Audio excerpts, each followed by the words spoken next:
In this morning's Health Watch, the dangers of diabetes. Nearly 24 million Americans have diabetes, but millions of others don't even know they have it. It is the 7th leading cause of death in this country. Dr. Mehmet Oz, host of Dr. Oz Show, joins us from Washington, where he is the featured speaker at the National Diabetes Conference. Dr. Oz, good morning. Good morning, Harry. How many people are we really talking about here? And potentially how many more on top of that?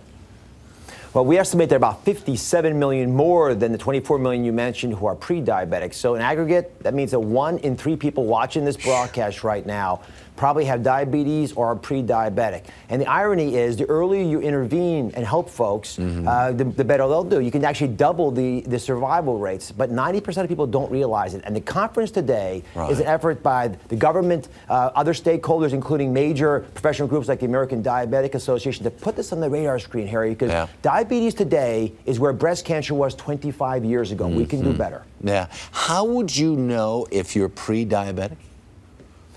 Well, I've got a little clip I'm going to play you from the show. We have this little construct called the truth tube, and you'll see this woman that I have in the truth tube getting her waist size measured. And as you put her up, I'll mention, by the way, that of course we look for thirst, excess urination, and weakness, but ultimately your belly fat is what tells us if you're at high risk for being a type 2 diabetic. So, Harry, the rule of thumb for me, as you watch her getting in there, you'll see me measuring her waist size there. And the reason I do that is because that belly fat actually blocks the ability of insulin to work. So let's do the math on you, Harry, while we measure her waist. Notice, by the way, we're measuring her waistline at her belly button, which is where you have to measure it. Guys put the belt beneath their fat. You can't just look at your belt size. So, Harry, how tall are you, Harry? I'm 6'3".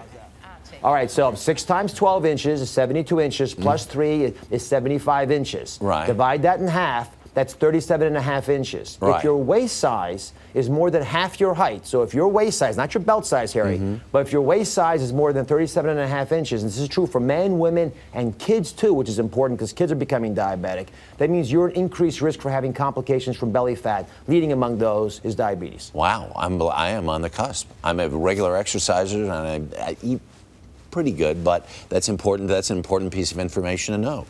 Let's talk about some of these things, though, that you can do, anybody can do. You don't have to be running up and down the stairs of your apartment building. There are things you believe folks can do on their own to help bring them back from the brink or bring them back away from these symptoms. So 4 basic rules, they'll work, they've been shown to work over and over again. Number 1, everyone knows breakfast is good for you if you want to lose weight, but you need to have fiber in the breakfast. Donuts don't count. So a high fiber cereal, piece of fruit, that gets you there. Secondly, you never want to eat on an empty stomach. And the reason for that is hormonally, when you eat when you're really hungry and famished, you'll overeat, you'll overshoot.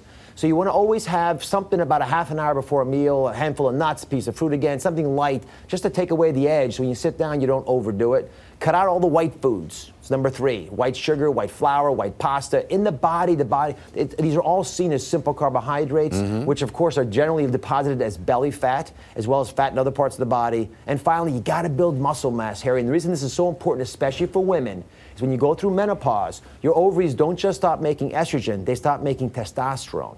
Without testosterone, you stop making muscle, you get that little pooch in your belly. So make sure you have enough muscle. It burns several times more calories than fat will.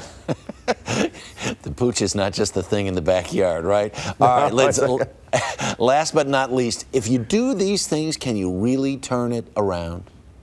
90%, I'll say it again, 90% of people who are pre-diabetic can reverse their symptoms dramatically and reverse the ailment itself dramatically by losing belly fat. That's why we have such a call to action today in Washington. I know that if folks recognize the ailment early enough, and if you don't know it, you got to figure it out, which we've been talking about today, you'll have the ability to double your success rate and your survival rate. That's big time stuff. Dr. Mehmet Oz, great to see you. Thank you for your help this morning. A lot happens early on The Early Show, weekday mornings on CBS.